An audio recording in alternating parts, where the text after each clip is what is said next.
ரகசியங்களாக வைக்கப்பட்டிருக்கிறது. அது ரகசியங்களாக மாத்திரமல்ல, அவை புதிர்களாக இருக்கிறது. ரகசியத்தை கூட எங்கேயாவது கேட்டு தெரிஞ்சுக்கலாம், ஆனா புதிரை அறிந்து கொள்வதற்கு உங்களுக்கு சற்று சிரமம் தேவை. இந்த நாளிலே நாம் பார்க்க போகிறது the mystery of the wilderness, வனாந்திரத்தினுடைய புதிர். குழந்தை போகட்டும், நீங்க எல்லாரும் என்னைய பாருங்க, குழந்தைய பார்க்க வேணும், எல்லாரும் என்னைய பாருங்க. the mystery of the wilderness, வனாந்திரத்தினுடைய புதிர்.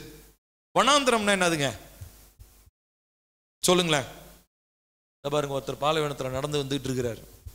பாலைவனத்தில் எதுவுமே இருக்காது, தண்ணி இருக்காது, சோறு இருக்காது, வெயில் அடிக்குதேன்னு சொல்லி போய் தங்குறதுக்கு நிழல் இருக்காது, சரி குளிர் அடிக்குதேன்னு சொல்லி போய் நைட்ல தங்குறதுக்கு அங்க ஒரு கொட்டாய் கிடையாது, எதுவுமே கிடையாது, வெறுமையா இருக்கும். வெறுமையான ஒரு இடம். கவனிக்கணும் எல்லாரும், என்னை பாருங்க. நான் ரொம்ப முக்கியமான ஒரு காரியத்தை பேச போறேன். நான் கரெக்டா டைமர் வச்சிருக்கேன், 45 மினிட்ஸ்க்குள்ள முடிச்சிருவேன். ஆகையினாலே தயவு செய்து, ஏன்னா 45 மினிட்ஸ் தான் உங்களுடைய கவனம் இருக்குது, அதுக்கு மேல இப்பவே கவனிக்க மாட்டேன்றீங்க நிறைய பேர். ஏன்னா 1 மணி நேரம்லாம் பேசினா முடிஞ்சு போயிடும், எல்லாம் தூங்கிடுறீங்க. அதனால தயவு செஞ்சு கர்த்தருடைய வார்த்தை வர்றத உணர்வுள்ளவங்களா கேளுங்க, சரிங்களா? ஓகே, சரி கவனிப்போம். இப்போ கர்த்தர் இந்த மாதிரி வனாந்தரமான பகுதிகளை தேவ பிள்ளைகளுடைய வாழ்க்கையில பல நாட்களிலே பல நேரங்களிலே வேதத்திலே வைத்திருக்கிறார். பொதுவா வனாந்தரம் அப்படின்னு உங்களுக்கு என்ன ஞாபகம் வருது? இப்ப நான் சொன்ன மாதிரி தண்ணி தவிக்கும், பசி எடுக்கும், வெயில் அடிக்கும். அதாவது அது ரொம்ப கஷ்டம். அந்த பாலைவனத்துல சர்வைவ் பண்றது, அதாவது சமாளிக்கிறது, உயிரோட அந்த பாலைவனத்திலிருந்து வெளியே வர்றதே ரொம்ப கஷ்டமான ஒரு காரியமாக இருக்கிறது. பகல் நேரத்தில் பயங்கரமா வெயில் அடிச்சாலும் இரவு வேளையில வனாந்திரத்துல பயங்கரமா எப்படி இருக்குங்க, குளிரும். அதுலயும் ரொம்ப முக்கியமா பாத்தீங்கன்னா அந்த இந்த ஒரு சில வனாந்திரங்களில பாத்தீங்கன்னா அந்த தேள்கள் இருக்கும், ரொம்ப கொடூரமான தேள்கள். அந்த தேள்கள் எல்லாம் பாம்பினுடைய விஷத்தை விட ரொம்ப கொடுமையான விஷமுடைய தேள்கள் பாலைவனத்தில் இருக்கிறது. ஆகையினால மண்ணு தானே அப்படின்னு நம்ம ஜாலியா இந்த பீச்சில் நடக்கிற மண்ணு மாதிரிலாம் நடந்து போயிட்டு இருக்க முடியாது. மண்ணுக்குள்ள இருந்து தேள் நம்மை கொட்டும். ரொம்ப கொடுமையான ஒரு பகுதி இந்த பாலைவனம், இந்த வனாந்திரம் அப்படின்னு சொல்லலாம். பாலைவனம் வனாந்திரம் ரெண்டுமே நம்ம சேர்த்து தான் நம்ம சொல்ல போறோம். இந்த பாலைவன வாழ்க்கையில், இந்த வனாந்திர வாழ்க்கையை அநேகர் தங்களுடைய வாழ்க்கையில அனுபவித்துக் கொண்டிருந்தார்கள், அனுபவித்துக் கொண்டிருக்கிறார்கள். ஏன் மேபி அவங்க அனுபவிக்கலாம். ஆனா நம்ம புரிந்து கொள்ள வேண்டிய ஒரு காரியம் என்ன அப்படின்னா, கர்த்தர் அனுமதிக்காம வனாந்திர வாழ்க்கை தேவ பிள்ளையினுடைய வாழ்க்கையில வருவது இல்லை, முதலாவது. இரண்டாவதா, வனாந்திர வாழ்க்கை என்பது, வனாந்திர இடம் என்பது ஒரு பரிசுத்தமான இடம். என்னங்க இது? இவ்வளவு நாள் வனாந்திரம்லாம் கஷ்டம்னு நினைச்சோம், ஆனா பில்லி என்ன சொல்றாரு? ஆமா, இது என்ன பரிசுத்தம். அதனாலதான் நான் சொல்றதை நல்லா கவனிக்கணும். அதனாலதான் இது பேர் மிஸ்ட்ரின்னு சொன்னேன். இதுக்கு புதிர். வனாந்தரம் எப்படி பார்க்கப்படுகிறதுனா, தேவனுடைய பார்வையில இது ஒரு பரிசுத்தமான இடம். It is a holy place. It is a place that you are made holy. நீங்கள் பரிசுத்தம் பண்ணப்படுகிற ஒரு இடமாக இருக்கிறது. ஒரு பகுதியை வாசிச்சோம்னா நமக்கு வசனம் தெளிவா புரியும். உபாகமம் 8வது அதிகாரம் 2 - 18 வரைக்கும் நம்ம வாசிக்க போறோம். கொஞ்சம் பெரிய பகுதி, நிறுத்தி நிதானமா வாசிக்க போறோம். உபாகமம் 8 2 - 18 வரைக்கும். கொஞ்சம் வேகமா எடுங்க. பேஜ் நம்பர் சொல்லுங்க. ஒருத்தர் சொல்லுங்க. 234. ஓகே. உபாகமம் 8 2 - 18 சேர்ந்து வாசிப்போம். உன் தேவனாகிய கர்த்தர் உன்னை சிறுமைப்படுத்தும்படிக்கும் தம்முடைய கட்டளைகளை நீ கை கொள்வாயோ கை கொள்ள மாட்டாயோ என்று அவர் உன்னை சோதித்து உன் இருதயத்தில் உள்ளதை நீ அறியும்படிக்கும் உன்னை இந்த 40 வருஷம் அளவும் வனாந்திரத்திலே நடத்தி வந்த எல்லா வழியையும் நினைப்பாயாக. அவர் உன்னை சிறுமைப்படுத்தி உன்னை பசியினால் வருத்தி, மனுஷன் அப்பத்தினால் மாத்திரமல்ல கர்த்தருடைய வாயிலிருந்து புறப்படுகிற ஒவ்வொரு வார்த்தையினாலும் பிழைப்பான் என்பதை உனக்கு உணர்த்தும்படிக்கு நீயும் உன் பிதாக்களுக்கும் அறியாதிருந்த மன்னாவினால் உன்னை போஷித்தார். இந்த 40 வருஷமும் உன் மேல் இருந்த வஸ்திரம் பழையதாக போகவும் இல்லை, உன் கால் வீங்கவும் இல்லை. ஒருவன் தன் புத்திரனை சிட்சிக்கிறது போல உன் தேவனாகிய கர்த்தர் உன்னை சிட்சிக்கிறார் என்று உன் இருதயத்தில் அறிந்து கொள்வாயாக. ஆகையால் உன் தேவனாகிய கர்த்தருடைய வழிகளில் நடந்து அவருக்கு பயப்படும்படிக்கு அவருடைய கற்பனைகளை கை கொள்ள கடவாய். உன் தேவனாகிய கர்த்தர் உன்னை நல்ல தேசத்திலே பிரவேசிக்க பண்ணுகிறார். அது பள்ளத்தாக்குகளிலும் மலைகளிலும் இருந்து புறப்படுகிற ஆறுகளும் ஊற்றுகளும் ஏரிகளும் உள்ள தேசம். அது கோதுமையும் வார்கோதுமையும் திராட்சை செடிகளும் அத்தி மரங்களும் மாதுளம் செடிகளும் உள்ள தேசம். அது ஒலிவ மரங்களும் எண்ணெயும் தேனும் உள்ள தேசம். அது தாழ்ச்சி இல்லாமல் அப்பம் புசிக்கத்தக்கதும் ஒன்றும் உனக்கு குறைவுபடாததுமான தேசம். அது கல்லுகள் இரும்பாயிருக்கிறதும் செம்பு வெட்டி எடுக்கத்தக்க மலைகள் உள்ளதுமான தேசம். ஆகையால் நீ புசித்து திருப்தி அடைந்திருக்கையில் உன் தேவனாகிய கர்த்தர் உனக்கு கொடுத்த அந்த நல்ல தேசத்துக்காக அவரை ஸ்தோத்தரிக்க கடவாய். உன் தேவனாகிய கர்த்தரை மறவாதபடிக்கும் நான் இன்று உனக்கு விதிக்கிற அவருடைய கற்பனைகளையும் நியாயங்களையும் கட்டளைகளையும் கை கொள்ளாமற் போகாதபடிக்கும் எச்சரிக்கையாயிரு. நீ புசித்து திருப்தியாகி நல்ல வீடுகளை கட்டி அவைகளில் குடியிருக்கும் போதும் உன் ஆடு மாடுகள் திரட்சியாகி உனக்கு வெள்ளியும் பொன்னும் பெருகி உனக்கு உண்டானவையெல்லாம் வர்த்திக்கும் போதும் உன் இருதயம் மேட்டிமை அடையாமலும் உன்னை அடிமைத்தன வீடாகிய எகிப்திலிருந்து புறப்பட பண்ணினவரும் உன்னுடைய பின் நாட்களில் உனக்கு நன்மை செய்யும் பொருட்டு உன்னை சிறுமைப்படுத்தி உன்னை சோதித்து கொள்ளிவாய் சர்ப்பங்களுக்கும் தேள்களுக்கும் தண்ணீர் இல்லாத வறட்சியும் உள்ள பயங்கரமான பெரிய வனாந்தர வழியாய் உன்னை அழைத்து வந்தவரும் உனக்காக பாறையான கண்மலையிலிருந்து தண்ணீர் புறப்பட பண்ணினவரும் உன் பிதாக்களின் அறியாத மன்னாவினால் வனாந்தரத்திலே உன்னை போஷித்து வந்தவருமான உன் தேவனாகிய கர்த்தரை நீ மறவாமலும் என் சாமர்த்தியமும் என் கைபலனும் இந்த ஐஸ்வர்யத்தை எனக்கு சம்பாதித்தது என்று நீ உன் இருதயத்தில் சொல்லிக் கொள்ளாமலும் இருக்க எச்சரிக்கையாயிருந்து உன் தேவனாகிய கர்த்தரை நினைப்பாயாக. அவரே உன் பிதாக்களுக்கு ஆணையிட்டு கொடுத்த தம்முடைய உடன்படிக்கையை உறுதிப்படுத்தும்படி இந்நாளில் உனக்கு உண்டாயிருக்கிறது போல ஐஸ்வர்யத்தை சம்பாதிக்கிறதற்கான பலனை உனக்கு கொடுக்கிறவர். போதும். இந்த நாளிலே ஒரு முக்கியமான ஒரு பகுதியை நம்ம படிச்சோம். இங்க இஸ்ரவேலர்கள் அந்த பாலைவனத்தின் வழியாக வனாந்தரமான ஒரு வாழ்க்கையின் வழியாக அவர்கள் கடந்து வந்த நாட்களிலே கர்த்தர் அவர்களை எவ்விதமாய் போஷித்தார், கர்த்தர் அவர்களுக்கு எவ்விதமாய் போதுமானவராக இருந்தார் என்றதை கர்த்தர் அவங்களுக்கு நினைப்பூட்டுகிறார். அது மாத்திரம் இல்ல, அவர் சொல்றாரு, இந்த வனாந்தரத்து வழியா வரும்போது உங்களுக்கு சாப்பாடு குறைவா இல்லை, தண்ணி உங்களுக்கு குறைவா இல்லை. நல்லா கவனிக்கணும், சாப்பாடு குறைவா இல்லை, தண்ணி உங்களுக்கு குறைவா இல்லை. நீங்க நடந்து போகும்போது உங்களுடைய கால் வீங்கல, உங்களுடைய ட்ரெஸ் 40 வருஷமா போட்டிருந்த ட்ரெஸ் கிழிந்து போகல. இப்படி உங்களை எல்லா விதத்திலும் வனாந்தரத்தின் வழியா கர்த்தர் என்ன பண்ணார், நடத்தி வந்தார். நீங்க அதற்கு முதலாவது நீங்க உண்மை உள்ளவங்களா நன்றி உள்ளவங்களா இருக்கணும். அடுத்ததா சொல்றாரு, நீங்க வந்ததுக்கு அப்புறம் நீங்க எப்படி இப்போ ரியாக்ட் பண்ணணும். நீங்க போக போற தேசம் எப்படி இருக்குது? பாலும் தேனும் ஓடுகிறதான தேசம். அது நல்ல ஒரு செழிப்பும் நன்மையும் இருக்கிறதான தேசம்.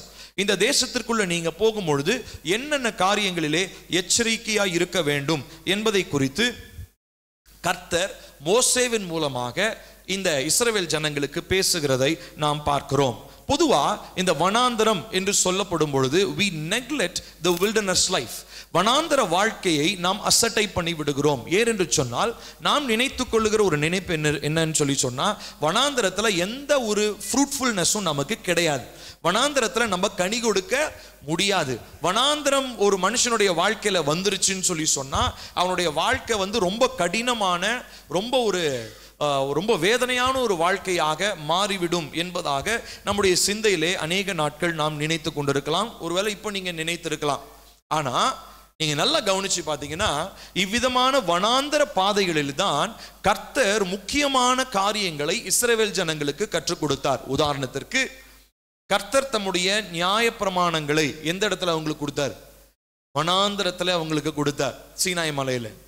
அடுத்ததா தன்னுடைய வார்த்தை 10 கட்டளைகள், அதை எங்க கொடுத்தார்?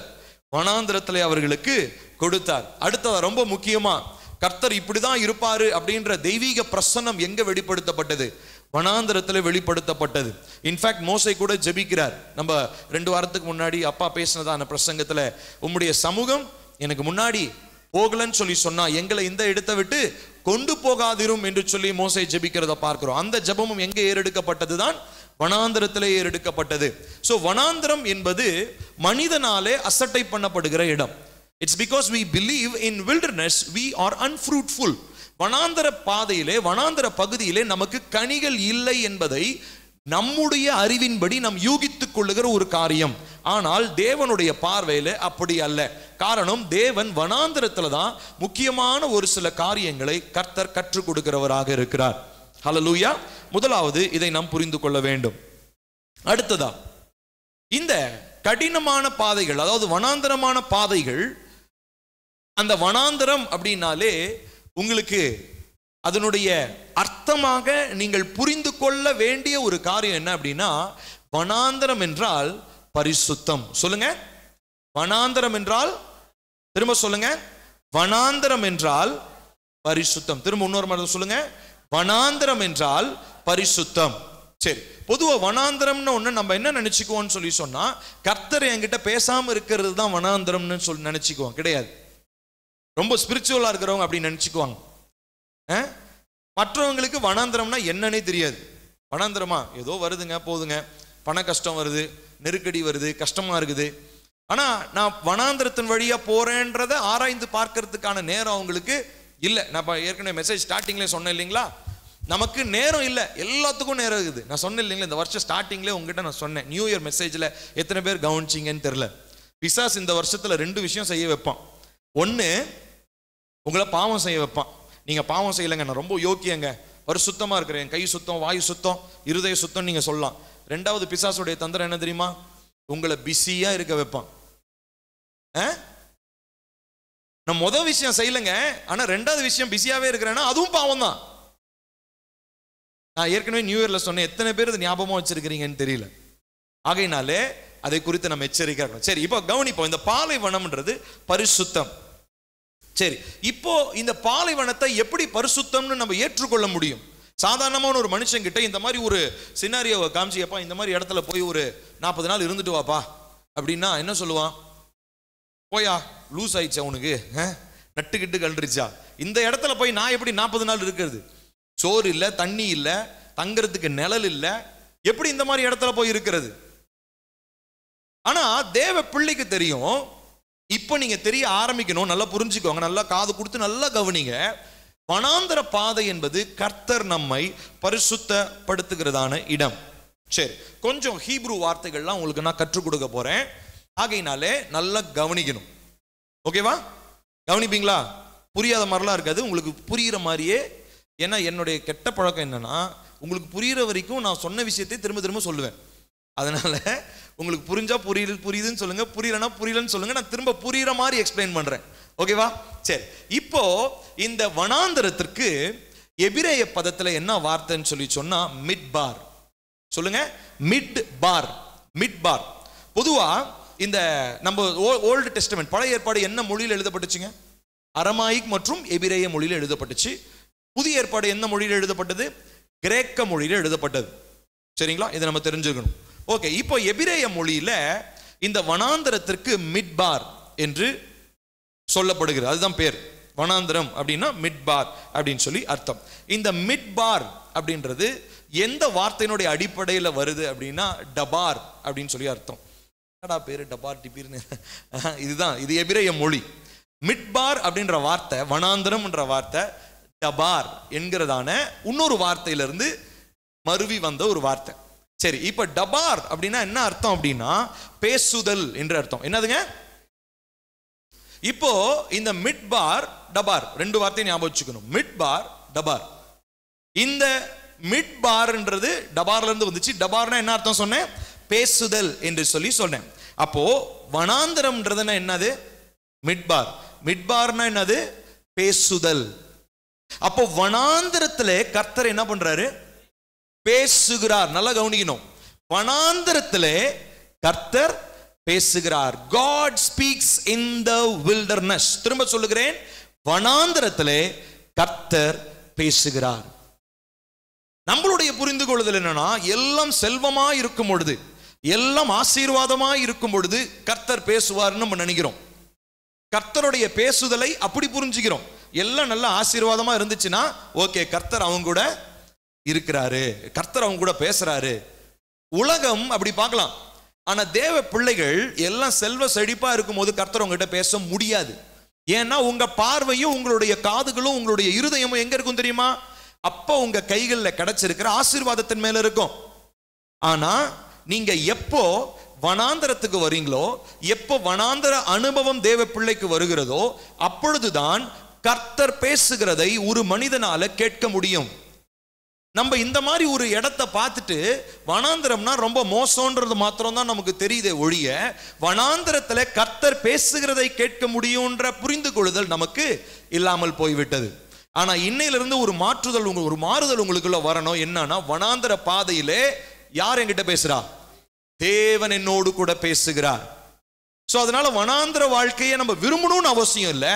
ஆனா வனாந்தர வாழ்க்கை நம்முடைய வாழ்க்கையில வரும் பொழுது, வனாந்தரமான சூழ்நிலைகள் வரும் பொழுது, நம்மளுடைய காது முதல்ல விட இன்னும் கொஞ்சம் எக்ஸ்ட்ரா சென்சிட்டிவா இருக்கணும். ஏன்னா முதல்ல வேற சத்தத்தெல்லாம் கேட்டுக்கிட்டு இருந்தோம். இப்போ கர்த்தர் எங்க கூட்டிட்டு வந்திருக்கிறாரு? வனாந்தரத்துக்கு கூட்டிட்டு வந்திருக்கிறார். வனாந்தரத்துல உங்களை சுற்றி யாருமே இருக்க மாட்டாங்க.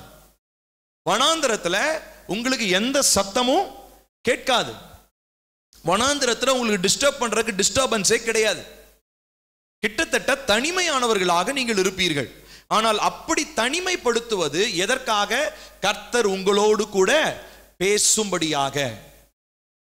இப்படிலாம் கவனிக்கணும். நம்ம ஓல்ட் டெஸ்டமெண்ட், நியூ டெஸ்டமெண்ட், பழைய ஏற்பாடு, புதிய ஏற்பாடு எல்லா பகுதியிலுமே தேவ பிள்ளைகள் பலர் வனாந்தரமான பகுதிகள் வழியாக நடந்து வந்தார்கள் அப்படின்றத நம்மளால புரிந்து கொள்ள முடியும். சங்கீதம் 46:10 வாசிப்போம். சங்கீதம் 46:10.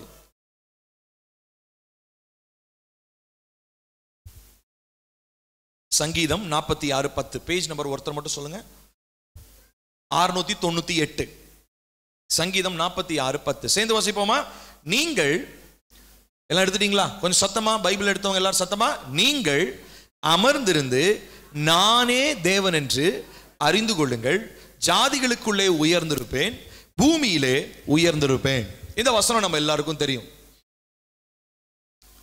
நீங்கள் அமர்ந்திருந்து நானே தேவன் என்று அறிந்து. சரி, அப்ப அமைந்தில உட்கார்ந்துருவோம். அப்ப சும்மாவே இருக்கலாமா? ஆண்டவர் தான் நீங்கள் சும்மா இருப்பீர்கள், நான் யுத்தம் செய்வேன்னு சொல்லிட்டேன். இந்த வசனத்தை எல்லாரும் தப்பா புரிஞ்சுக்கிட்டோம்னு நினைக்கிறேன். நீங்கள் சும்மா இருப்பீர்கள், கர்த்தர் உங்களுக்காக யுத்தம் செய்வான்ற வசனத்தை எல்லாம் தப்பா புரிஞ்சுக்கிட்டு எல்லாம் இப்ப எப்படி இருக்கிறோம்? சும்மாவே இருக்கிறோம் இல்லையா? நிறைய பேருடைய லைஃப் அந்த மாதிரி புரிஞ்சுக்கிட்டாங்க. ஆனா கிடையாது. சரி, இந்த அமர்ந்து இருத்தல் அப்படின்னா என்ன தெரியுங்களா? நீங்க எங்க அமரணும்ன்றது ரொம்ப ரொம்ப முக்கியம். நீங்க போய் நல்லா ஜாலியா ஒரு கூட்டம் நடுவுல, பெரும் கூட்டம், பிறலான சத்தம் கேட்கிற ஒரு இடத்துல, நல்லா ஜாலியா பார்ட்டி பண்ற இடத்துல போய் உட்காந்துக்கிட்டு நீங்கள் அமர்ந்திருந்து நானே தேவன் என்று அறிந்து கொள்ளுங்கள் என்ன ஏசப்பா சொன்னீங்களே, இப்போ நான் பப்ல உட்காந்துக்கிட்டு இருக்கேன், கர்த்தர் என்னோடு பேசும். இல்ல நான் இந்த மாதிரி ஒரு கழிப்பா ஒரு கல்யாண வீட்டில் உட்காந்துக்கிட்டு இருக்கேன், கர்த்தர் என்னோடு பேசும். இல்ல இளவு வீட்டில் எதுவுமே நீ எங்க உட்கார்ந்தாலும் உங்ககிட்ட கர்த்தர் பேச மாட்டார். ஏன்னா நீங்கள் அமர்ந்திருக்க வேண்டியது அவருடைய சத்தம் மாத்திரம் கேட்கக்கூடிய இடமாகிய அந்த வனாந்தரம். So wilderness is the only place where you're supposed to sit and stay calm unless God who speaks to you tells to come out of the wilderness. வனாந்தரத்துல நீங்க போய் அமர்ந்திருந்து கர்த்தர் உங்ககிட்ட பேசுற சத்தத்தை கேட்கிற வரைக்கும் நீங்க வனாந்தரத்துல தான் இருக்கணும். Unless and until கர்த்தர் உங்ககிட்ட சொல்லி போதும் அவனுடைய வனாந்தர வாழ்க்கை நான் பேசி முடிச்சிட்டேன், go and do what I said. அவர் எதுக்காக பேசினார் தெரியுமா? அடுத்து நீங்க என்ன செய்யணும்ன்றதுக்காக தான் பேசினார். இப்போ அந்த செய்யறத போய் செய்யறதுக்காக தான் வனாந்தரத்திலிருந்து திரும்ப அனுப்புவாரே ஒழிய போய் திரும்ப என்னுடைய உலக பிரகாரமான வாழ்க்கையில ஜாலியா டான்ஸ் ஆடிக்கிட்டு என்ஜாய் பண்றதுக்காக கிடையாது. நான் சொல்றது புரியுதுங்களா உங்களுக்கு? கர்த்தர் எதற்காக நீ வனாந்தரத்துக்கு கூட்டிட்டு போறாரு? பேசுறதுக்கு. ரொம்ப முக்கியமா நான் அங்க போய் என்ன பண்ணணும்? I need to stay com. அமர்ந்திருந்து என்னுடைய இருதயம் தத்தளிப்பு இல்லாமல், என்னுடைய சிந்தை வேறு வேறு எண்ணங்கள் கொள்ளாமல், நான் நிலைவரமாய் ஒரே சிந்தை உள்ளவனாய் ஒரு இடத்துல நான் அமர்ந்திருக்கும் பொழுது அந்த இடத்துல அவர் பேசுவார். பேசிட்டு அவரே சொல்லுவாரு, பேசி முடிச்சுட்டேன் போய் இப்ப நான் சொன்னதை செய்யின்னு அவர் அனுப்புவார். அது வரைக்கும் வனாந்தரத்தை விட்டு என்ன பண்ணக்கூடாது? வெளியே வரக்கூடாது.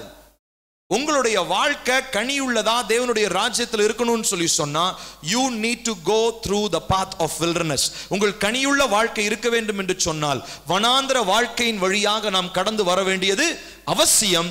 ஏனென்றால் அங்கேதான் அவர் நம்மோடு கூட பேசுகிறார். ஹல்லேலூயா. அவர் பேசுறது மாத்திரம் இல்ல, நமக்கு எதை கொடுக்கிறார் தெரியுமா? நமக்கு ஒரு அமைதலை கொடுக்கிறார். He gives us peace, he gives us calmness. எங்க இன்னைக்கு உலக மனுஷன்ட்ட போய் கேளுங்களேன், எங்க எதுக்காக இவ்வளோ கஷ்டப்பட்டு ஓடுறீங்க? சம்பாதிக்கணும். சரி, சம்பாதிச்சு வீடு கட்டணும், அது பண்ணணும். சரி, அதெல்லாம் கட்டி சந்தோஷமா இருக்கணும். அந்த சந்தோஷத்தை தானே ஏசப்பா தரேன்றாரு. ஆனா அந்த சந்தோஷத்தை பணம், சம்பாத்தியம், வீடு, அது இதுன்னு சொல்லி, பணம், உயர்வு, அந்தஸ்து என்று சொல்லி அதுல கிடைக்கிற சந்தோஷத்தை விட ஏசப்பா கொடுக்கிற சந்தோஷத்தை நிறைய பேரால புரிஞ்சிக்க முடியல.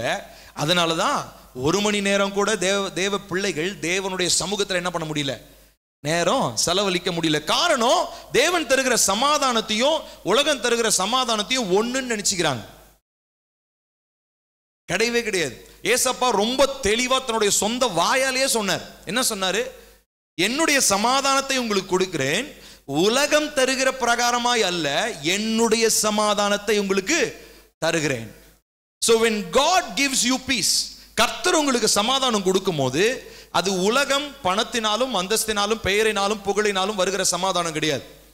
இது எல்லாவற்றையும் தாண்டி இருக்கக்கூடிய ஒரு பெரிய ஒரு சமாதானம், அதுதான் தேவன் தரார். அப்ப அதற்கு நம்ம என்ன பண்ணணும்? நான் சொல்றது குறைஞ்சபட்சம் சொல்றேன்.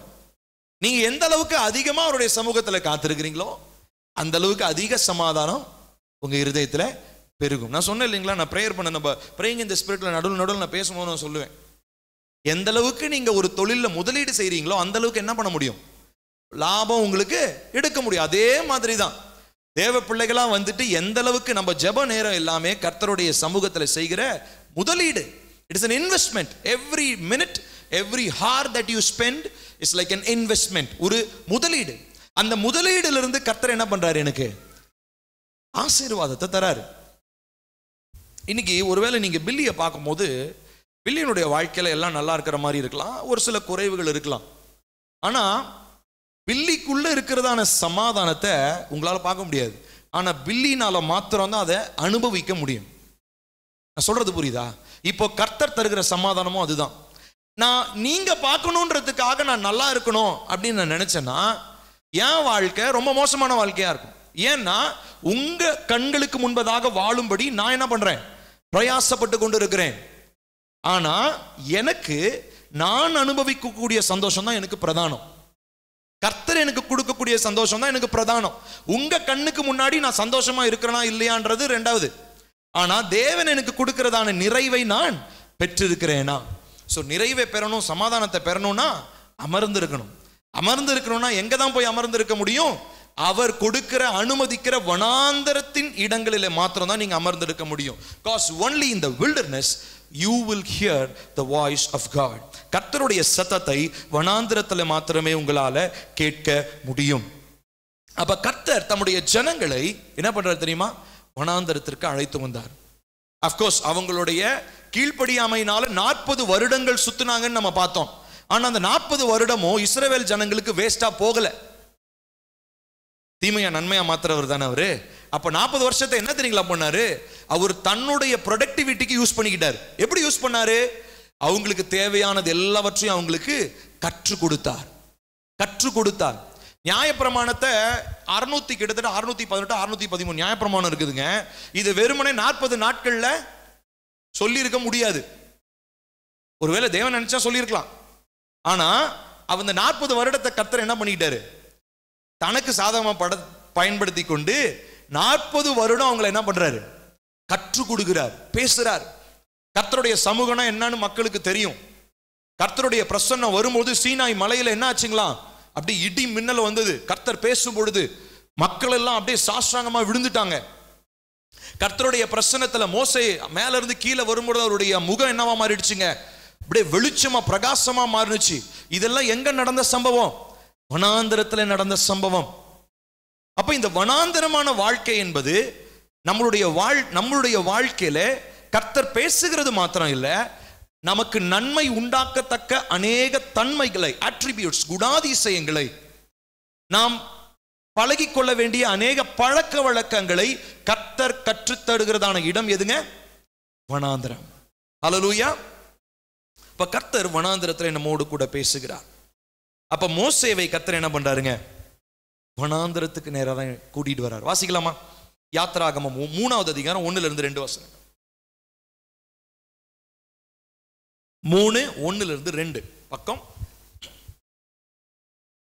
யாத்திராகமம் 3:1-2 71 சேர்ந்து வாசிப்போமா? மோசே மீதியான் தேசத்து ஆசாரியனாய் இருந்த தன் மாமனாகிய எத்ரோவின் ஆடுகளை மேய்த்து வந்தான். அவன் ஆடுகளை வனாந்தரத்தின் பின்புறத்திலே ஓட்டி தேவ பர்வதமாகிய ஓரேப் மட்டும் வந்தான். அங்கே கர்த்தருடைய தூதனானவர் ஒரு முட்செடி நடுவில் இருந்து உண்டான அக்கினி ஜுவாலையிலே நின்று அவனுக்கு தரிசனமானார். அப்பொழுது அவன் உற்று பார்த்தான். முட்செடி அக்கினியால் ஜுவாலித்து எரிந்தும் அது வெந்து போகாமல் இருந்தது. போதும், கவனிக்கணும். மோசே இதுக்கு முன்னாடி எங்க இருந்தாரு? எங்க இருந்தாரு? அரண்மனையில் இருந்தாரா, பாலைவனத்தில் இருந்தாரா? அரண்மனையில் இருந்தார். கிட்டத்தட்ட 40 வருடங்கள் அரண்மனையில் இருந்தார். இப்ப இந்த அரண்மனையில் இருக்கிற போதெல்லாம் கர்த்தர் மோசே கிட்ட என்ன பண்ண முடியல? பேச முடியல. ஏன்னா மோசே தன்னுடைய சொந்த அலுவல்ல ரொம்ப பிஸியா இருந்தான். ஏன்னா மோசே ஒரு பெரிய அட்மினிஸ்ட்ரேட்டர். அவர் பாத்தீங்கன்னா எகிப்துல என்ன நடக்கணும், என்ன வரணும், என்ன போகணும், கட்டடம் கட்டியாச்சா, முடிச்சாச்சா, செஞ்சாச்சா, எல்லா வேலையும் பார்த்துக்கிட்டே இருப்பார். அவர்கிட்ட யெகோவா தேவன் அவரை தனியா கூட்டிட்டு வந்து, வாப்பா நான் சொல்றதை கேளுப்பா அப்படின்னு பேசுறதுக்கு மோசேக்கு டைமே இல்லை. அப்ப என்ன நடந்துச்சு? கர்த்தர் ஒரு சம்பவத்தை அனுமதிச்சார். சமாதானமா போக வேண்டிய நேரத்திலே என்ன பண்ணிருக்கலாம்? கிளம்பி போயிருக்கலாம். ஆனா ஒரு சண்டை நடந்துச்சுங்க. அவனுடைய சொந்த சகோதரனை ஒருத்தன் அடிச்சுக்கிட்டு இருக்கிறத பார்த்தோன்னே என்ன பண்றான்? ஓங்கி அடிக்கிறான். அந்த ஆள் செத்து போயிடுறான். உடனே என்ன பண்றான்? அப்படியே மறைச்சிடறான். அடுத்த நாள் பார்த்தீங்கன்னா இவன் கொன்னது ஒரு ஆளை கொன்னுட்டான். அது இன்னொருத்தன் கண்டுபிடிச்சிட்டு அவன் சொல்றான், ஏய் நீ என்ன பண்ற? நேத்து இந்த எகிப்தியனை அடிச்சு கொன்ன மாதிரி என்னையும் கொல்ல பாக்குறியா அப்படின்ன உடனே இவனுக்கு பயம் வந்துருது. யாருக்கு? மோசேக்கு. அப்பதான் அந்த அரண்மனையை விட்டு எங்க ஓடுறான்? வனாந்திரத்துக்கு நேரம் ஓடுறான். நல்லா கவனிக்கணும். ஆண்டவர் அதுக்கு முன்னாடி அவனுக்கு பல வாய்ப்புகள் கொடுத்திருந்தார். ஆனா அவன் சென்சிட்டிவா இல்லை, அவ்வளவுதான். ஆனா கர்த்தர் ஒரு சம்பவத்தை பயன்படுத்தினார். என்ன சம்பவம்? எல்லாரும் கவனிங்க, எல்லாரும் என்னை பாருங்க. என்ன சம்பவங்க? ஒரு கொலை. அந்த கொலையில எஸ்கேப் ஆகணும்னு நினைச்சான், ஆனா மாட்டிக்கிட்டான். வேற வழி இல்லாம இப்போ எஸ்கேப் ஆகி ஓடுறான். எஸ்கேப் ஆகி ஓடி போன உடனே அங்க ஒரு இடத்துக்கு போறான். அங்க ஒருத்தங்களை பார்த்து கல்யாணம் பண்றான். அங்கெல்லாம் அப்படியே போன இடத்துல சரி அப்படியே வந்தாச்சுன்னு நினைக்கிறான். ஆனா கர்த்தர் எதுக்காக அவனை கூட்டு வந்தார் தெரியுமா? வனாந்திரத்திலே அந்த மலையில முட்செடி மத்தியில தன்னுடைய சத்தத்தை கேட்க பண்ணுவதற்கு 40 years 40 வருஷம் அவன் எங்க தெரியுமா இருந்தான்? வனாந்திரத்துல தான் இருந்தான். அவன் கல்யாணம் பண்ணிட்டான். அவன் வீடு வனாந்திரத்து பக்கத்துல தான் இருந்துச்சு. ஆனா அவன் ஒய்ஃப் கிட்ட ஸ்பெண்ட் பண்ண டைமை விட முட்செடியின் மத்தியில் எரிந்து கொண்டு கர்த்தருடைய சத்தமாய் விளங்கின யெகோவா தேவனுடைய சத்தத்தை கேட்பதற்கு ரொம்ப ஆர்வமா இருந்தான். 40 years he was in the wilderness. வீடு அங்கதான் இருந்துச்சு. ஆனா அவன் எங்க போயிட்டான் தெரியுமா? கர்த்தருடைய சத்தத்தை கேட்க போயிட்டான். கர்த்தர் அவனுக்கு பயங்கரமா அவனோட பேசியிருப்பாருன்னு நினைக்கிறேன். நமக்கு கொடுத்ததெல்லாம் சின்ன பகுதி தான். கர்த்தர் அவன்கிட்ட அந்த கோலை கீழே போடு, பாம்பா மாறும், உன் கையை எடுத்து உன் மடியில போடு, குஷ்டம் புடிச்ச மாதிரி மாறும், திரும்ப வையே, குஷ்டம் நீங்கிடும். இதெல்லாம் அந்த டைம்ல நடந்தது. ஆனா 40 வருடங்கள் என்னுடைய புரிந்து கொள்ளுதலின்படி 40 வருடங்கள் கண்டிப்பா என்ன பண்ணிருப்பார்? தேவன் அவனோடு கூட நிறைய இடைப்பட்டிருப்பார். மோசேவோடு கூட இடைப்பட்டிருப்பார். சோ அதனால்தான் மோசே எப்படிப்பட்ட மனிதனாய் மாறினா? தேவனால பயன்படுத்தப்படுகிற தீர்க்கதரிசியாக இஸ்ரவேலை அடிமைத்தன வீடாகிய எகிப்திலிருந்து வெளியே கொண்டு வருகிறவனாக கர்த்தர் அவனை பயன்படுத்தினார். அல்லேலூயா. இப்ப பாருங்க, அந்த அப்படி வார்த்தை அப்படித்தானே இருக்குது. பாருங்க, தன் மாமனாகிய எத்ரோவின் ஆடுகளை மேய்த்து வந்தான். அவன் ஆடுகளை வனாந்தரத்தின் பின்புறத்திலே. So which means Moses was literally in a wilderness. இன்னொரு வசனத்தை வாசிக்கலாம். 1 ராஜாக்கள் 19:11-16. 1 ராஜாக்கள் 19:11-16. பேஜ் நம்பர் சொல்லுங்க. 456. 456. 1 ராஜாக்கள் 19:11-16. சேர்ந்து வாசிப்போம். எழுதுறீங்களா? சேர்ந்து வாசிப்போம். அப்பொழுது அவர், நீ வெளியே வந்து கர்த்தருக்கு முன்பாக பர்வதத்தில் நில் என்றார். அப்பொழுது இதோ கர்த்தர் கடந்து போனார். பர்வதங்கள் கர்த்தருக்கு முன்பதாக பர்வதங்களை பிளக்கிறதும் கண்மலைகளை உடைக்கிறதுமான பலத்த பெருங்காற்று உண்டாயிற்று. ஆனாலும் அந்த காற்றிலே கர்த்தர் இருக்கவில்லை. காற்றுக்கு பின் பூமி அதிர்ச்சி உண்டாயிற்று. பூமி அதிர்ச்சியிலும் கர்த்தர் இருக்கவில்லை. பூமி அதிர்ச்சிக்கு பின் அக்கினி உண்டாயிற்று. அக்கினியிலும் கர்த்தர் இருக்கவில்லை. அக்கினிக்கு பின் அமர்ந்த மெல்லிய சத்தம் உண்டாயிற்று. அதை எலியா கேட்டபோது தன் சால்வையினால் தன் முகத்தை மூடிக்கொண்டு வெளியே வந்து கெபியின் வாசலில் நின்றான். அப்பொழுது இதோ எலியாவே, இங்கே உனக்கு என்ன காரியம் என்கிற சத்தம் அவனுக்கு உண்டாயிற்று. அதற்கு அவன், சேனைகளின் தேவனாகிய கர்த்தருக்காக வெறு வைராக்கியமாயிருந்தேன். இஸ்ரவேல் புத்திரர் உமது உடன்படிக்கையை தள்ளிவிட்டார்கள். உம்முடைய பலிபீடங்களை இடித்து உம்முடைய தீர்க்கதரிசிகளை பட்டயத்தினாலே கொன்று போட்டார்கள். நான் ஒருவன் மாத்திரம் மீதியா இருக்கிறேன். என் பிராணனையும் வாங்க தேடுகிறார்கள் என்றான். அப்பொழுது கர்த்தர் அவனை பார்த்து, நீ தமஸ்குவின் வழியாய் வனாந்திரத்திற்கு திரும்பி போய் ஆசகேலை சிரியாவின் மேல் ராஜாவாக அபிஷேகம் பண்ணி, பின்பு நிம்சியின் குமாரனாகிய யெகூவை இஸ்ரவேலின் மேல் ராஜாவாக அபிஷேகம் பண்ணி, ஆபேல் மெகோலா ஊரானான சாப்பாத்தின் குமாரனாகிய எலிசாவை உன் ஸ்தானத்திலே தீர்க்கதரிசியாக அபிஷேகம் பண்ணு. ஓகே, நான் சொல்றது இப்ப பாருங்க, கர்த்தர் என்ன பண்றாருன்னா, இப்ப யாருகிட்ட பேசுறாரு? எலியா கிட்ட பேசுறாரு. முதல்ல யாரை பத்தி பார்த்தோம்? நம்ம மோசேவை பத்தி பார்த்தோம். இப்ப எலியா என்ன பண்றாருன்னா, இதுக்கு முன்னாடி நடந்த சம்பவம் என்ன அப்படின்னா,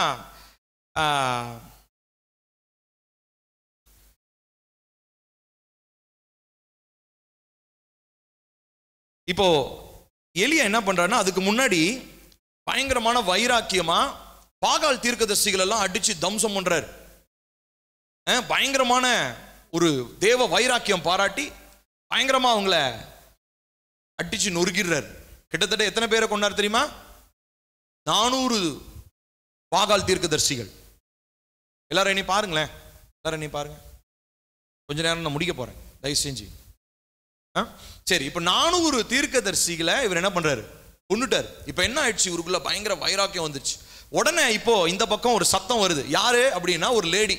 அந்த லேடி பேர் என்னது? யேசபேல். அந்த லேடி என்ன சொல்றானா, நீ 400 பேரை கொன்னி இல்லையா, அந்த பழிக்கு நான் உன்னுடைய தலையை எடுக்காம நானு விடமாட்டேன். எங்க அவ்வளவு வைராக்கியமா இருந்தவருக்கு திடீர்னு அந்த வைராக்கியம் எங்க போச்சுன்னே தெரியல. பயந்துட்டாரு, இப்போ நடுங்கிட்டாரு. நடுங்கி இப்ப எங்க போயிட்டார் அப்படின்னு சொல்லி சொன்னா, ஓடி போயிடுறாரு. போயிட்டு கேரீத் அப்படின்ற ஒரு ஆற்றண்டையில போய் இருக்கிறார்.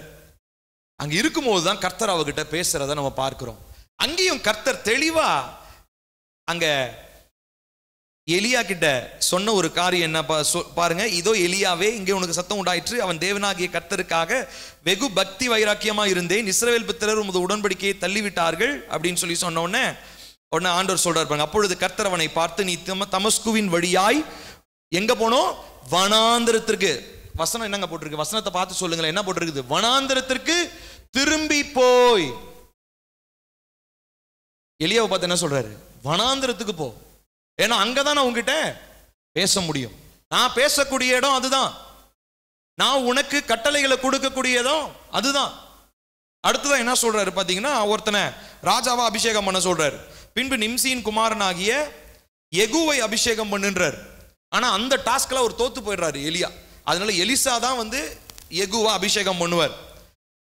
இப்படி காட் வந்து ஒரு மனுஷனுக்கு டாஸ்க் கொடுக்குறாருங்க. அடுத்து என்ன செய்யணும், அடுத்து நான் என்ன செய்யணும், கர்த்தாவே நான் என்ன செய்யணும் அப்படின்னு சொல்லி கேட்கும் போது, கர்த்தர் உங்களை வனாந்திரத்துக்கு கூட்டிட்டு போகும்போது நீங்க ஆச்சரியப்படக்கூடாது. என்ன ஆண்டவரே, நீங்க என்கிட்ட பேசுவீங்கன்னு சொல்லி எதிர்பார்த்தா நீங்க என்ன இப்ப எங்க கூட்டிட்டு வந்துட்டீங்க? வனாந்திரத்துக்கு கூட்டிட்டு வந்துட்டீங்கன்னா அப்படிதான் கூட்டிட்டு வருவார். ஏன்னா அங்கதான் அவரால் பேச முடியும். அங்க அவர் பேசுறதா உங்க காதுல கேட்க முடியும். மற்றபடி அவர் எல்லா இடத்துலயும் பேசும்போது உங்க காதுகள் கேட்காது. ஏன்னா உங்க காதுல வேற வேற சத்தம்லாம் வந்துகிட்டு இருக்கு. உங்க காதுல என்ன சத்தம் வருது தெரியுமா? உங்க முதலாளி கூப்பிடுற சத்தம் வரும், உங்க போனுடைய நோட்டிபிகேஷன் சவுண்ட் வரும். அப்பதான் ஜோம் பண்ணோன்னு உட்காரோம், போன் கிளிகிளின்னு அடிக்கும். சரி, வேலையெல்லாம் முடிச்சு உட்காரும் போது குழந்தை வந்து அம்மா பசிக்குதுமா அப்படின்னு பேரனோ குழந்தைய வந்து கத்துவான். அப்போ இந்த சத்தத்துக்கு மத்தியில தேவ சத்தத்தை எங்க கேட்கறது? தேவ சத்தத்தை கேட்காம ஞாயிற்றுக்கிழமையும் இங்க வந்து தூங்கிட்டு இருந்தா அப்புறம் என்னதான் செய்யறதுங்க வாழ்க்கையில சொல்லுங்களேன். சோ தேவ சத்தத்தை கேட்கறது நம்ம வாழ்க்கையில பிரதானப்படுத்தணும். உங்க வாழ்க்கையில நீங்க தேவ சத்தத்தை கேட்கலன்னா நீங்க கிறிஸ்தவனா வாழ்றதுக்கு தகுதியே கிடையாது. You are not fit to be called as a Christian. In fact, நேத்து ஒருத்தர் பயங்கரமா திட்டினார், உங்களை நீங்களே கிறிஸ்தவன் சொல்லிக்காதீங்க, அது உங்களுக்கு அசிங்கம். வேற ஒருத்தவங்களை பார்த்து கிறிஸ்தவன் சொல்றது சரி, ஆனா உனைய நீயே கிறிஸ்தவன் என்ன பண்ணிக்காத, விளம்பர படுத்திக்காத. சரியான வார்த்தை தான் இல்லையா? உங்க நடக்கைய பார்த்து தான் உங்களை என்னன்னு சொல்லணும், கிறிஸ்தவன்னு சொல்லணும். நீ வெளியே போய் நான் கிறிஸ்தவங்க அப்படி சொல்லாத, அது அசிங்கம், அது உங்களுக்கு தகுதி கிடையாது.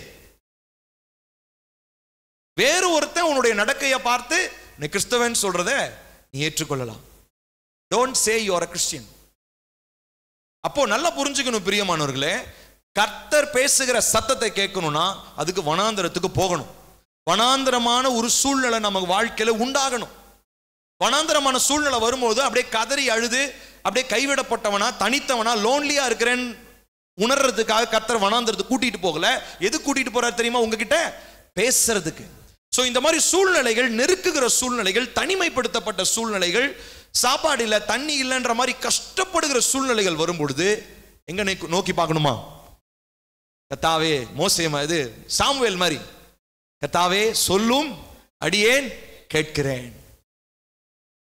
பாருங்க, இது சாமுவேல் கிட்டையும் கர்த்தர் பகல் நேரத்தில் மற்ற டைம்லாம் வந்து பேசல. எப்பதான் பேசுறாரு தெரியுமா? நைட் எல்லாம் தூங்கிட்டாங்க, அமைதலா இருக்குது. அப்போ வந்து சாமுவேல் கிட்ட தேவன் பேசுறார். So God does not speak. இப்போ நம்ம எலியா கிட்ட கூட பார்த்தோம் இல்லையா? எலியா என்ன பண்றாரு? கர்த்தர் பேசுவார்னு போய் பார்க்கிறார். இடி மின்னல் உண்டாகுது, அங்க இல்ல. அப்புறம் பூமி எதிர்ச்சி உண்டானுச்சு, அங்க இல்ல. அப்புறம் என்னாச்சுங்களா? மெல்லிய காற்று, மெதுவா ஒரு தென்றல் காற்று மாதிரி இருந்தது. இதுல என்ன இருக்க போகுதுன்னு யோசிச்சிருப்பார் எலியா. ஆனா அந்த சத்தத்துல தான் கர்த்தருடைய சத்தம் அவருக்கு கேட்டுச்சு. சோ ரெண்டாவதா நம்ம பார்த்தோம், முதலாவது மோசேவை பற்றி பார்த்தோம், ரெண்டாவதா எலியாவை பற்றி நம்ம பார்த்தோம். அப்போ இந்த வனாந்தரத்தினுடைய ஸ்பெஷாலிட்டி என்ன, அதை சொல்லி நான் முடிச்சு வனாந்தர அனுபவத்தை பற்றி நான் ஒரு கன்க்ளூஷன் கொடுக்க போறேன். ஸோ வனாந்தரத்தினுடைய ஸ்பெஷாலிட்டி என்ன அப்படின்னா, you feel nothing and you see nothing. வனாந்தரத்தில் உங்களால எதையும் பார்க்கவும் முடியாது, எதையும் அனுபவிக்கவும் முடியாது. சொல்லுங்க, வனாந்தரத்தில் எதையும் பார்க்கவும் முடியாது, எதையும் அனுபவிக்கவும் முடியாது. ஏன்னா நம்ம இங்க பிசிக்கலா இருந்த வரைக்கும் எப்படி நம்ம வாழ்ந்திருப்போம்னா, we work out by our 5 senses. பார்த்த காரியங்கள், கேட்ட காரியங்கள், தொடர காரியங்கள் இல்லையா, நுகர்ற காரியங்கள், இப்படி 5 உணர்வுகளை வைத்து என்ன பண்றோம், இதனுடைய அடிப்படையில் நம்ம வாழ்ந்து கொண்டு இருக்கிறோம். ஆனா வனாந்தரத்துக்கு கர்த்தர் உங்களை கொண்டுட்டு போகும்போது இந்த 5 சென்சஸ் ஒர்க் அவுட் ஆகாது. பிசிக்கலா இருக்கக்கூடிய, சரீர பிரகாரமா இருக்கக்கூடிய உணர்வுகள் கர்த்தருடைய பிரசன்னத்துல ஒர்க் அவுட் ஆகாது. ஏன்னா அங்க உங்களால பிசிக்கலா எதையுமே பார்க்க முடியாது, பிசிக்கலா எந்த ஒரு சத்தமும் கேட்க முடியாது. ஆனா கொஞ்ச நேரம் அமைதலா கண்ணை மூடி எசப்பா என்னோடு பேசுங்கன்னு சொல்லி அமைதலா காத்துருங்களேன். நீங்க பிசிக்கல் கண்ணு மூடி இருந்தாலும் ஆவிக்குரிய கண்கள் திறக்கப்படும். வேற எந்த சத்தம் கேட்காத பிசிக்கல் காது மூடி இருந்தாலும் ஆவிக்குரிய காதுகள் திறக்கப்படும். இதுதான். இப்போ வனாந்தரத்துல மற்ற எல்லா இடத்துலயும் இருக்கிற மாதிரி வனாந்தரமும் இருக்கும்னு எதிர்பார்த்தீங்கன்னா அப்படி இருக்காது. ஏன்னா அப்படி இருந்தா அங்க தேவன் இருக்க மாட்டார். கூச்சல் குழப்பம் இருக்கிற இடத்துல கர்த்தரால பேச முடியாது. தெளிவா புரிஞ்சுக்கோங்க. அப்போ உங்களுடைய வாழ்க்கையில இந்த தனிப்பட்ட தேவனோடு கூட செலவழிக்கிற நேரம்ன்றது ரொம்ப அவசியம் டெய்லிக்கும். ஒண்ணு. ரெண்டாவதா, வாழ்க்கையில வனாந்திர சூழ்நிலைகள் வரும் பொழுது சந்தோஷப்படணும். ஏன்னா என்னுடைய டாஸ்கை முடிச்சு அடுத்த டாஸ்க்குக்காக கர்த்தர் இப்ப என்ன பண்றாரு, என்னைய கூப்பிடுறாரு. So every wilderness has a different perspective. ஒவ்வொரு வனாந்தரத்தையும் நீங்க வித்தியாசமான கண்ணோட்டத்துல பார்க்கணும். சாதாரணமான மனுஷன் வனாந்தரத்தை எப்படி பார்ப்பான் தெரியுமா? ஐயோ கஷ்டங்க, ஐயோ வேதனையா இருக்கே, தனியா இருக்கிறனே. ஆனா தேவ பிள்ளைக்கு வனாந்தரம் வந்துச்சுன்னா அவன் எப்படி தெரியுமா பார்ப்பான்? நான் எனக்கு இதுக்கு முன்னாடி கர்த்தர் கொடுத்ததை என்ன பண்ணிட்டேன், நான் முடிச்சிட்டேன். அதனாலதான் இப்ப அடுத்த டாஸ்க் செய்யறதுக்காக, அடுத்த ஒரு வேலைக்காக கர்த்தர் என்ன பண்றாரு, தனியா கூட்டிட்டு போய் எனக்கு என்ன பண்றாரு, சொல்லி கொடுக்கிறாரு, என்னோட பேச போறாரு. இதுதான் தேவ பிள்ளையினுடைய வனாந்தரத்தினுடைய புரிந்து கொள்ளுதல். இந்த புரிந்து கொள்ளுதல் இல்லைன்னு சொல்லி சொன்னா நம்மளால வனாந்தர வாழ்க்கையில சர்வைவ் பண்ண முடியாது, தனிப்பட்ட நேரத்திலையும் நீங்க 1 மணி நேரம் கூட கர்த்தருடைய சமூகத்தில் அமர்ந்திருக்க முடியாது. சோ கர்த்தர் உங்களோடு பேசுகிற நேரம். கடைசியாக ஒரு வசனத்தை வாசிப்போம். எரேமியா 29:12-13. எரேமியா 29:12-13. பக்கம் சொல்லுங்க. 1912. எரேமியா 29:12-13 சேர்ந்து வாசிப்போம். அப்பொழுது நீங்கள் கூடி வந்து என்னை தொழுது கொண்டு என்னை நோக்கி விண்ணப்பம் பண்ணுவீர்கள், நான் உங்களுக்கு செவி கொடுப்பேன். உங்கள் முழு இருதயத்தோடும் என்னை தேடுவீர்களானால் என்னை தேடுகையில் கண்டுபிடிப்பீர்கள். அப்பொழுதுனா எப்பொழுது தெரியுமா? வனாந்தரத்துக்கு வரும்பொழுது.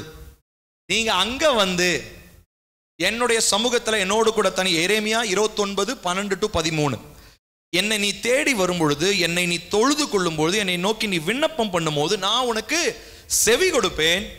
முழு இருதயத்தோடு என்னை நீ தேடு, அப்போ நீ என்ன பண்ணுவ? என்னை கண்டடைவாய். ஆக்சுவலி இந்த வனாந்தரன்றது வந்து ரொம்ப ரொம்ப ஒரு முக்கியமான ஒரு இடம்.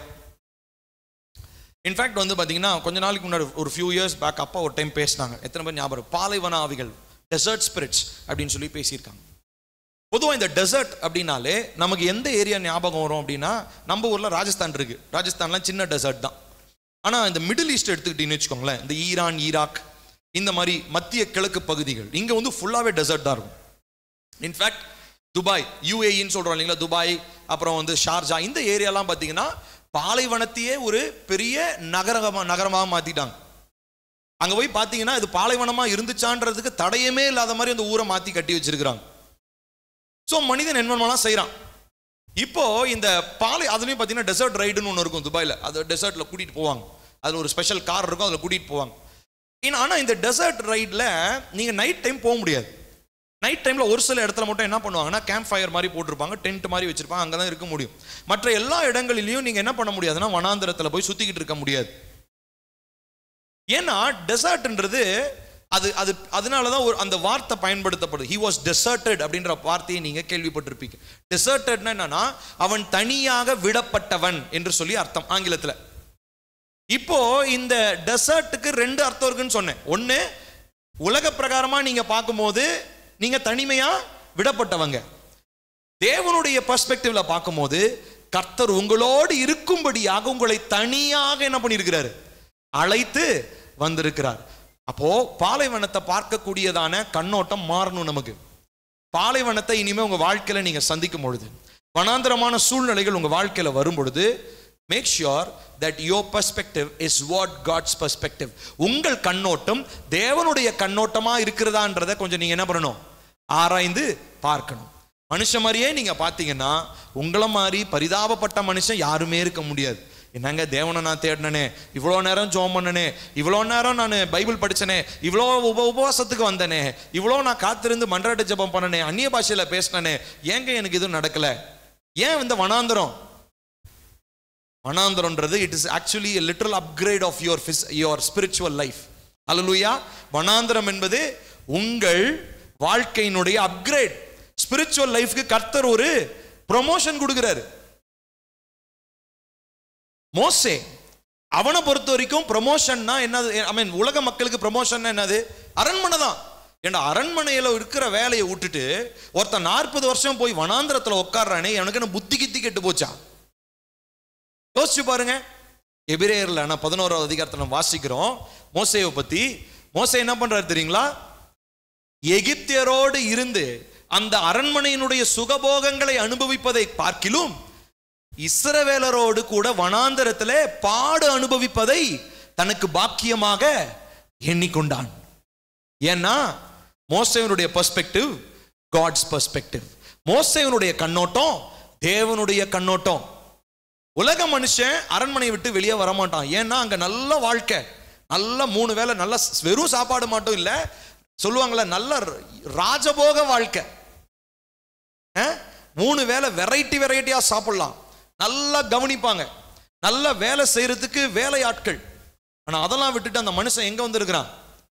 வனாந்திரத்துல வந்திருக்கிறான். ஏன் தெரியுமா? அவனுக்கு புரிஞ்சிருச்சு இதெல்லாம் அழிஞ்சு போகக்கூடியது.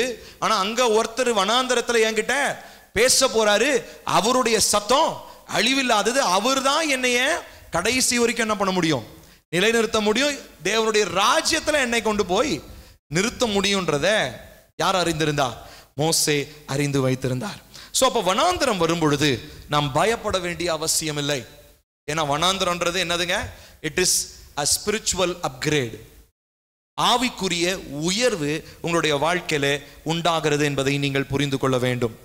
அப்ப கர்த்தர் உங்களுடைய வாழ்க்கையில ஒரு சில டிஸ்ட்ராக்ஷனை ரிமூவ் பண்ணுவார், அகற்றுவார். அகற்றும் போது என்ன, ஆண்டவரே இதை விட்டு போயிடுச்சே, நீங்க கவலைப்படாதீங்க. ஒரு எக்ஸாம்பிள் சொல்றேனே, இப்ப இல்ல டேனி எங்க அத்தை பையன், அவன் வந்து பாத்தீங்கன்னா போனு கிட்டத்தட்ட எனக்கு தெரிஞ்சு ஒரு 4 மாசத்துல 4 போன் உடைச்சிட்டான். உடைச்சிட்டான்னா அதாவது வேணும்னு இப்படி கோபத்துல தூக்கி போட்டலாம், உடைக்கல, சும்மா இப்படி இருக்கும். இங்க இருந்து இவ்வளவு தூரத்துல தான் வரும், ஒரு 1/2 அடி தூரத்துல விழும், தமால்னு உடைஞ்சிரும், ஸ்கிரீன் 2 பொளந்துரும். 1/2 அடி தூரத்துல பெட்டு மேல விழுந்து உடைஞ்சிருக்கு, சின்ன பந்து விழுந்து உடைஞ்சிருக்கு. அப்போ மாமா என்னமாமா நியாயமே இல்லை, போன் இங்கிருந்து இங்க விழுந்து உடைஞ்சிருச்சு. அவன் போனு மாத்தி, அவன் ஃப்ரெண்டு போனை மாத்தி, என் போனு மாத்தி, வரிசையா ஒரு 4 போன் போயிடுச்சு. அப்போ நான் அவன்கிட்ட சொன்னேன், ஆண்டவர் என்ன தெரியுமா பண்றாரு, உன்கிட்ட டிஸ்ட்ராக்ஷன்லாம் தூக்குறாரு, போனு வேண்டாண்டான்னு சொல்றாரு. இப்போ சாதாரணமான ஒரு கீபேட் போனுக்கு வந்துட்டான். ஏன்னா இந்த போன் இனிமேல் உடைக்க முடியாது, அதுக்கு மேலே அந்த போனை உடைக்க முடியாது. ஏன்னா அந்த போன் கீபேட் ஸ்ட்ராங்கான போன் இல்லையா, அது டச்சு கிச்செல்லாம் கிடையாது. காரணம் என்னன்னா கர்த்தர் டிஸ்ட்ராக்ஷன் என்ன பண்றாரு, அவன்கிட்ட பேசணும்னு நினைக்கிறார். நான் தான் சொன்னேன், நீ ஆண்டவர்கிட்ட எவ்வளவு நேரம் பேசுற, இல்ல ஆண்டவர் உன்கிட்ட எவ்வளவு நேரம் பேசுற. போனை நோண்டுறதுக்கு, வாட்ஸ்அப் பண்றதுக்கு எல்லாத்துக்கும் டைம் இருக்கு. ஆனா அவரு சத்தத்தை கேட்கறதுக்கு ஒரு டைம் இல்லை. அப்ப என்ன பண்ணுவாரு, உன்னை ரொம்ப அதிகமா நேசிச்சாருன்னா உங்ககிட்ட இருக்கிறத பிடிச்சி உடச்சு போடுவார், தூக்கி போடுவார். கவலைப்படக்கூடாது, ஐயோ ஆண்டவரே 20,000 ரூபாய் போன் ஆண்டவரே போச்சு ஆண்டவரே. வேணாம், 20,000 ரூபாய் விட தேவனுடைய பிரசன்னம் ரொம்ப பெருசு, ரொம்ப விலையேற பெற்றது. அதனாலதான் ஆண்டவர் என்ன சொல்றாரு, டிஸ்ட்ராக்ஷன்ஸ், உங்களுடைய கவன சிதைவுகளுடைய வாழ்க்கையை விட்டு விலக்கும் போது நீங்க சந்தோஷப்படுங்க. ஏன்னா God is going to speak to you. கர்த்தர் உங்களோடு கூட பேச போகிறார். சோ கர்த்தர் டிஸ்ட்ராக்ஷன்ஸ் அகற்றுவார். அப்போ நீங்க விட்டு கொடுங்க, கர்த்தாவே நீங்க பேசுறத கேட்க முடியாம என் வாழ்க்கையில போன் இருந்தாலும் சரி, டிவி இருந்தாலும் சரி, லேப்டாப், கம்ப்யூட்டர், கேட்ஜெட்ஸ் இருந்தாலும் சரி, இல்ல ஒரு நபர் இருந்தாலும் சரி, என்னுடைய வாழ்க்கையை விட்டு என்ன பண்ணுங்க, அகற்றுங்க. Remove every distraction so that I can hear your voice. நான் உம்முடைய சத்தத்தை கேட்க வேண்டும், நான் உம்முடைய சத்தத்தை கேட்கணும். இதுதான் நம்முடைய ஜெபமா மாறணும். அப்ப வனாந்தரத்துக்கு வரும் பொழுது இந்த போனை நீங்க வனாந்தரத்துக்கு தூக்கிட்டு போங்களேன். நான் ஒரு மிஞ்சி போனா நீங்க போன் காலே எல்லாமே ஏரோப்ளைன் மோட்ல வச்சிருந்தா 4 நாள் வரும். அப்புறம் இதை வச்சு சர்வைவ் பண்ண முடியுமா? அங்கேயே தூக்கி போட்டு இதை தலைக்கு தலைமானி மாதிரி வச்சு தூங்கலாம். போன்னால எந்த பிரயோஜனமும் இல்லை வனாந்தரத்துல. இல்ல உங்களுடைய கூட இருக்கிற நபரை கூட்டிட்டு போங்களேன் வனாந்தரத்துக்கு, அவர் லொடன்னு பேசிக்கிட்டே இருப்பார். அப்ப எங்க கர்த்தருடைய சத்தத்தை கேட்கறது? சோ வனாந்தரம்ன்றது எந்த நபரும் இருக்கக்கூடாது, எந்த பொருளும் இருக்கக்கூடாது, எவ்விதமான டைஸ், எவ்விதமான இணைப்புகளும் என்னோடு இல்லாம நான் ஒரு தனி மனிதனா அவரோடு கூட செலவழிக்கிறதான ஒரு நேரமாக இருக்கிறது. So you need to embrace it. அதை நீங்கள் வனாந்தர அனுபவம் வரும்போது அதை நீங்கள் ஏற்றுக்கொள்ள வேண்டும், அதை அணைத்துக் கொள்ள வேண்டும். ஏன் சொல்லி சொன்னா நம் பக்கத்துல, அவர் பக்கத்துல நாம் போக முடியும். ஒரே ஒரு வசனத்தை வாசி முடிக்கலாமா? எந்திரிச்சு நிக்கலாம், எந்திரிச்சு நின்று வாசிக்க போறோம். லூக்கா 3:2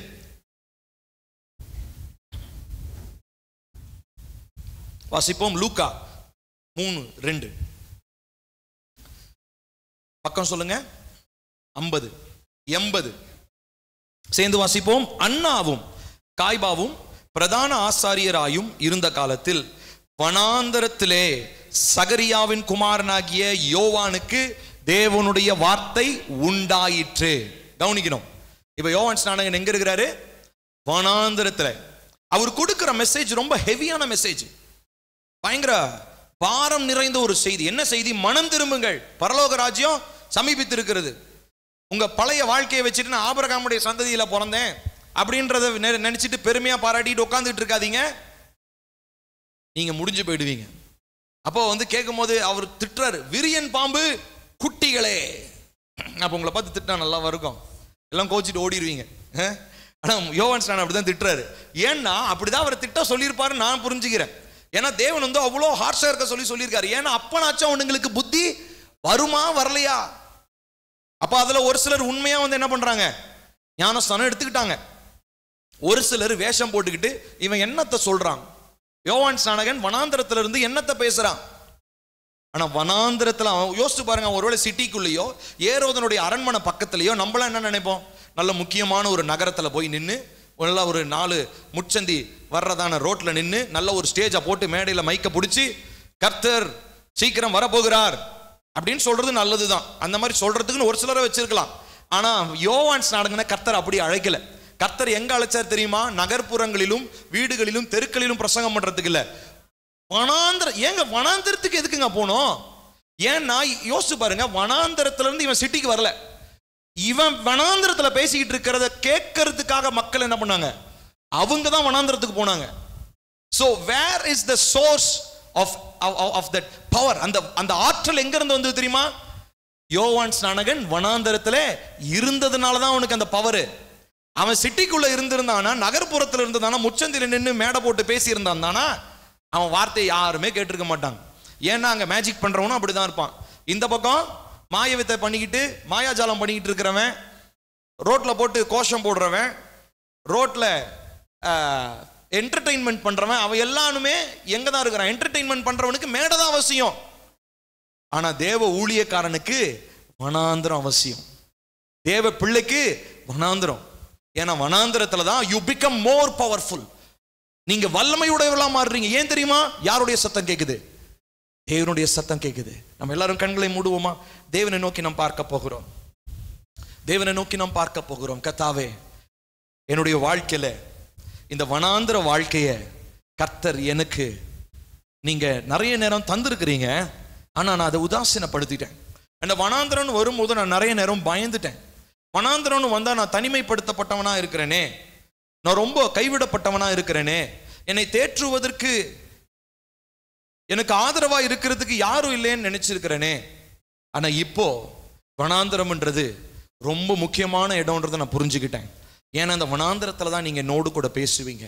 இந்த வனாந்திரம் ரொம்ப முக்கியமான இடம்ன்றதை நான் அறிந்து கொண்டேன். ஆகையினால இனிமே என்னுடைய வாழ்க்கையில இந்த வனாந்திர அனுபவங்களை நீங்க அனுமதிக்கும் போது நான் அதை டிசர்ன் பண்ணி அதை பகுத்தறிந்து கொண்டு உங்க சத்தத்தை கேட்கறதுக்கு ஆயத்தமா நான் வரணும் இயேசுப்பா. அதுக்கு என்ன நான் முழுசுமா ஒப்பு கொடுக்கிறேன். உங்களுடைய கரங்களை உயர்த்தி ஆண்டவர்கிட்ட கேட்பீங்களா? ஏசப்பா, அந்த வனாந்திரமான அனுபவங்களுக்குள்ளாக நீங்க என்னை அழைத்து செல்லும் போது உங்க சத்தத்தை நான் கேட்கணும், நான் உதாசீனப்படுத்திடக்கூடாது. அப்பா, ஒரு நாள்ல 1 மணி நேரமாச்சும் அமைதியில் உங்க சமூகத்துல உட்காந்து உங்க சத்தத்தை நான் கேட்கணும். எத்தனையோ பேர் ஏசப்பா பேசினாரு, தேவன் என்கிட்ட பேசினாருன்னு சொல்றாங்க. ஆனா என்கிட்ட தேவன் இன்னும் பேசவே இல்லையேன்னு சொல்லி நீங்க கேள்வியோட நீங்க ஒருவேளை இன்னைக்கு இருக்கலாம். நிறைய பேர் இருக்கிறீங்க, நல்லா தெரியும். ஆனா இன்னைக்கு கர்த்தர் உங்ககிட்ட தான் பேசுறாரு. நீங்க 1 மணி நேரமாவது அமைதலாக அவருடைய சமூகத்துல காத்திருக்கிற ஒரு பழக்கத்தை பெற்றுக்கொள்ளுங்க. அதே போல வனாந்திர அனுபவங்கள் வரும் பொழுது கர்த்தர் இந்த டிஸ்ட்ராக்ஷன்ஸ் எல்லாம் தூக்கிட்டு உங்ககிட்ட பேசணும்னு நினைக்கும் பொழுது நீங்க அவருக்கு விட்டு கொடுங்க. ஏனென்று சொன்னால் உங்களுடைய வாழ்க்கையில ஒரு ஆவிக்குரிய உயர்வை கர்த்தர் அந்த தருணத்தில் தான் தருகிறார். அவர் பேசும் பொழுதுதான் ஸ்பிரிச்சுவல் அப்கிரேட் உண்டாகும், ஆவிக்குரிய உயர்வு உங்களுக்கு உண்டாகும். இல்லை என்று சொன்னால் ஏதோ ரட்சிக்கப்பட்ட நாளில் இருந்தது போலவே தான் பல வருடங்களாக நாம் இருந்து கொண்டே இருப்போம் பிரியமானவர்களே. ஆகையினால் இந்த நாளில் தயவாய் உங்களிடத்துல நான் கேட்கிற காரியம், கரங்களை உயர்த்தினவங்க நீங்க எல்லாரும் ஆண்டவரை பார்த்து சொல்லுங்க, ஏசப்பா, நான் அந்த வனாந்திர பாதையில நான் உங்களோடு கூட நான் இருக்கிறேன்ற அந்த ஒரு உறுதி எனக்கு நீங்க தந்ததற்காக ஸ்தோத்திரம். வனாந்திரம் வந்தாலும் நான் சோர்ந்து போக மாட்டேன். காரணம், என்னோடு கூட ஏசப்பா நீங்க பேச போறீங்க, என்னோடு கூட ஏசப்பா பேச போறீங்க. உங்க சத்தத்தை நான் கேட்க போறேன். வானத்தையும் பூமியும் உண்டாக்கின சர்வ வல்லமையுடைய தேவனுடைய சத்தத்தை நான் கேட்க போறேன். இங்க முதலாளியுடைய சத்தம், மனுஷனுடைய சத்தம், அந்த மனுஷன் இந்த மனுஷன் பெரிய மனுஷனுடைய சத்தத்தை நான் கேட்டுட்டேன். ஆனா தேவாதி தேவனுடைய சத்தத்தை நான் கேட்கல. ஆகையினால் இப்பொழுது நான் உங்க சமூகத்திற்கு வருகிறேன். அப்பா, நான் ஏக்கத்தோடு நான் ஜெபிக்கிறேன். உங்க சத்தத்தை நான் கேட்கணும் அப்பா, உங்களுடைய சத்தத்தை கேட்கணும் ஆண்டவரே. வானத்தையும் பூமியும் படைத்த தேவன், நட்சத்திரங்களையும் சுடர்களையும் படைத்த தேவன், சர்வத்தையும் தன்னுடைய வார்த்தையின் வல்லமையினாலே உருவாக்கின தேவன், உங்க சத்தத்தை நான் கேட்கணும் அப்பா. இவ்வளவு நாட்கள் உங்களுடைய சத்தத்தை கேட்பதனுடைய முக்கியத்துவத்தை நான் புரிந்து கொள்ளாம நிறைய நேரம் நான் அசட்டை பண்ணிட்டேன், நிறைய நேரம் நான் சோர்வா போயிட்டேன், நிறைய நேரம் தூங்கிட்டேன். என்னுடைய சரீரத்துக்கு தான் நான் முக்கியத்துவம் கொடுத்தேன். மனுஷன் பேசினதுக்கு முக்கியத்துவம் கொடுத்தேன், ஆனா நீங்க பேசுறத நான் மறந்துட்டேன் ஆண்டவரே. ஆகையினால இந்த காலை வேளையிலே கர்த்தர் என்னோடு பேசின இந்த வார்த்தைக்காக ஸ்தோத்திரம். இந்த வனாந்திரம் என்னுடைய வாழ்க்கையில் இந்த வனாந்திர அனுபவம் வரட்டும், அதுல நீங்க என்னோடு கூட பேசுங்க. ஓ என்ன ஆண்டவரே, என்னுடைய வாழ்க்கையில தடையா இருக்கிற காரியங்களை என்ன விட்டு அகற்றுங்க. தேவையில்லாத எல்லா கவன சிதைவுகள், பொருளா இருக்கலாம், பணமா இருக்கலாம், நபரா இருக்கலாம், உறவுகளா இருக்கலாம், அதை என்ன விட்டு அகற்றுங்க. ஏனென்று சொன்னால் உங்க சத்தத்தை கேட்டு பழகுகிற ஒரு அப்பா உங்களுடைய மனவாட்டியா, உங்களுடைய சபையா நாங்க மாற்றப்பட வேண்டும் என்பது உம்முடைய சித்தமாய் இருப்பதனாலே அப்பா இப்பொழுது அப்பா இந்த நாளிலே தங்களுடைய கரங்களை உயர்த்தி ஜெபித்துக் கொண்டிருக்கிற ஒவ்வொருவருடைய வாழ்க்கையில ஆண்டவரே ஒரு விசேஷித்த கிருபை உண்டாகட்டும். Lord, give them grace to keep calm and stay still in the wilderness, Lord. வனாந்தரத்திலே அமைதலாய் இருக்கவோ, வனாந்தரத்திலே அமர்ந்து இருக்கவோ, உமோடு கூட தனிமையான நேரங்களில் உமோடு கூட பேசவோ, நீர் பேசுகிற சத்தத்தை கேட்கும்படியான விசேஷித்த கிருபைகளை இப்பொழுது உம்முடைய பிள்ளைகளுக்கு கர்த்தர் தருவீராக என்று சொல்லி நான் ஜெபிக்கிறேன். கர்த்தாவே, உம்முடைய வார்த்தை உண்மை உள்ளது. இந்த வார்த்தை பொய்யுரையல. இந்த வார்த்தையினால நீங்க இந்த நாள் எங்களோடு கூட பேசி இருக்கிறீங்க. நாங்கள் வனாந்தரமாக இருந்தாலும் நாங்கள் சோர்ந்து போவதில்லை. காரணம், தேவன் எங்களோடு கூட பேசுகிறேன். உம்முடைய வார்த்தை எங்களுக்கு போதும், அதுவே எங்களுக்கு ஆறுதல். இதனாலே தங்களுடைய கரங்களை உயர்த்தி தங்களுடைய சமூகத்திலே ஒப்பு கொடுத்த ஒவ்வொருவருக்காக நான் நன்றி சொல்லுகிறேன். அவர்களோடு நீர் பேசினதற்காக ஸ்தோத்திரம். நீர் மாத்திரம் உயர்ந்திரும். துதிக நமக்கு எல்லாம் உமக்கே. இயேசுவின் நாமத்தில் கேட்கிறோம் எங்கள் நல்ல பிதாவே.